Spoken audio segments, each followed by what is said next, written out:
दोस्तों, क्या आपने कभी ऐसा पेड़ देखा है जिसकी जड़ें ऊपर हो और शाखाएं नीचे? सुनने में अजीब लगता है, लेकिन भगवान श्री कृष्ण ने अर्जुन को एक ऐसे ही रहस्यमयी पेड़ का रहस्य बताया था।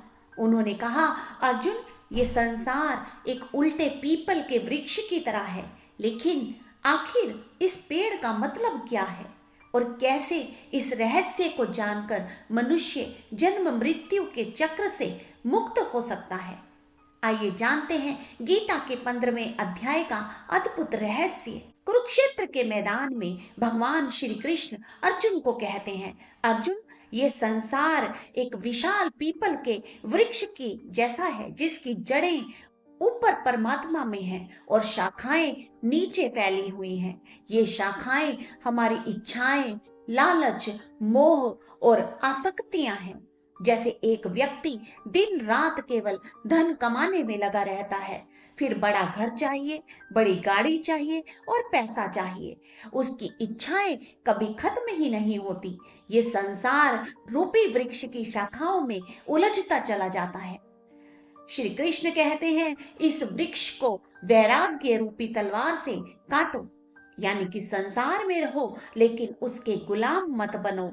मोबाइल का उपयोग करना सही है, लेकिन यदि मोबाइल ही आपकी जिंदगी को नियंत्रित करने लगे, परिवार और भगवान से दूर कर दे, तो ये आसक्ति बन जाती है। समझदारी से उपयोग करना ही वैराग्य है। यानी कि भगवान कहते हैं, हर जीव मेरी ही शक्ति का अंश है।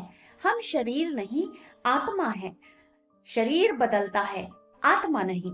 जैसे हम पुराने कपड़े उतारकर नए कपड़े पहन लेते हैं, वैसे ही आत्मा पुराने शरीर को छोड़कर नया शरीर धारण कर लेती है।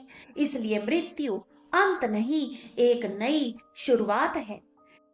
श्री कृष्ण कहते हैं, सूर्य का प्रकाश, चंद्रमा की शीतलता और अग्नि का तेज भी मुझसे ही है। मैं केवल मंदिरों में नहीं, बल्कि हर जीव, हर कण में उपस्थित हूँ। जब अंधेरे में अचानक कोई सही रास्ता दिखाई देता है, जब मुश्किल समय में कोई अनजानी मदद मिल जाती है, तो समझिए भगवान किसी न किसी रूप में आपके साथ हैं।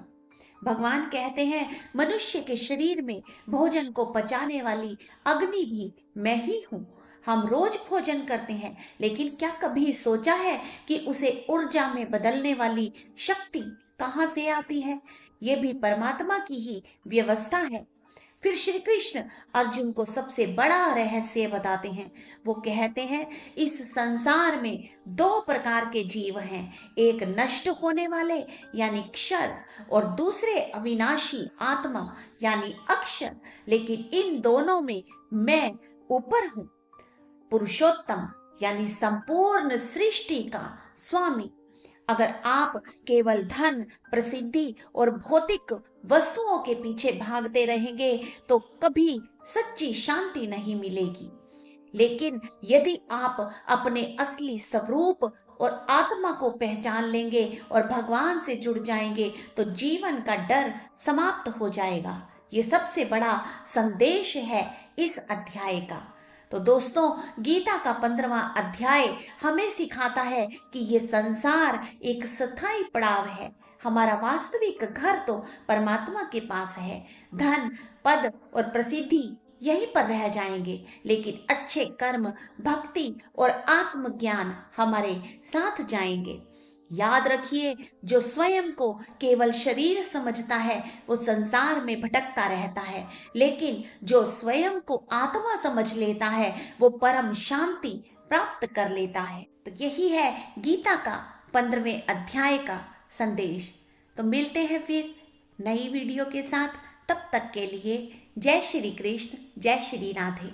राधे राधे।